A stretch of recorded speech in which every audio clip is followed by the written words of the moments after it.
Bienvenue à toi sur ma boussole, la chaîne aux 4V. Aujourd'hui, je profite de cette belle journée d'automne pour t'emmener à la cueillette aux champignons. On va chercher les pieds de mouton. C'est la pleine saison de septembre à janvier, au moins qu'il gèle. Ensuite, je te montrerai la façon dont je les prépare et je les conserve. Allez, suis-moi. On se gare et on prend le matériel nécessaire à une bonne cueillette. Un panier en osier et un couteau pour bien couper les pieds de mouton. Celui-là a la particularité d'avoir une lame de coupe à l'envers. Et ne pas oublier les petits livres de référence. Un spécifique pour les mauvais champignons, c'est important de les connaître.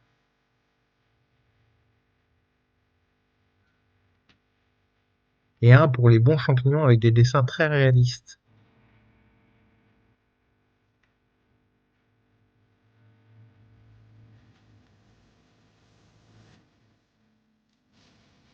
Donc un peu de relecture de la page des pieds de mouton. Le pied de mouton est très spécifique. On le reconnaît très facilement avec les picots sous le pied. Je ne connais pas d'autres champignons comme ça. Donc tu peux pas te tromper. C'est parti.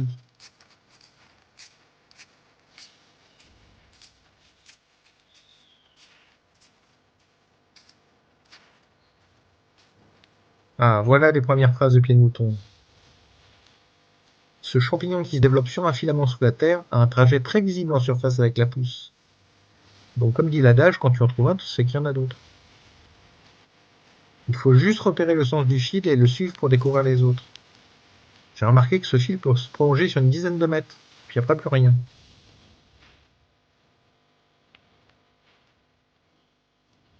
Il n'y a plus qu'à couper au couteau les pieds et à remplir le panier.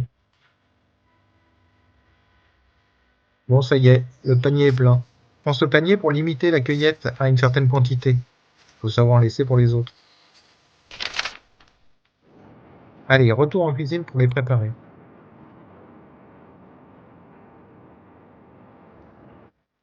Moi, je les nettoie en passant en dessous un couteau pour décoller un maximum de picots. Ça, c'est pas très appétissant et c'est pas très bon.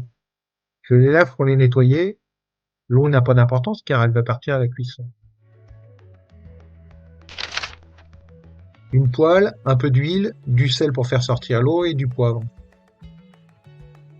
Je vide régulièrement l'eau de la poêle, ce qui enlève le sel que j'ai mis au début.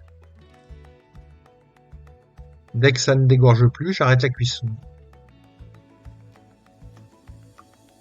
Je les mets dans une assiette pour les refroidir. Ensuite, je les mets dans des sacs congélation ou sous vide et hop au congélateur.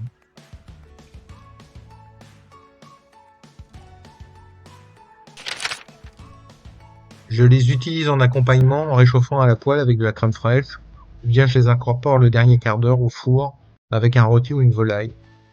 Ou bien je le mélange avec des haricots verts à la poêle, c'est très bon. Allez, bon appétit et bonne balade. Si tu as aimé cette vidéo, clique sur le pouce en l'air qui se trouve en bas de cette vidéo. Un petit like pour secouer les algorithmes, ce serait sympa. Si tu veux en voir d'autres, alors n'oublie pas de cliquer sur le petit bouton d'abonnement en bas et sur la petite cloche pour être prévenu dès qu'il y a du nouveau. C'est important pour faire vivre cette chaîne. Et d'ici là, profite.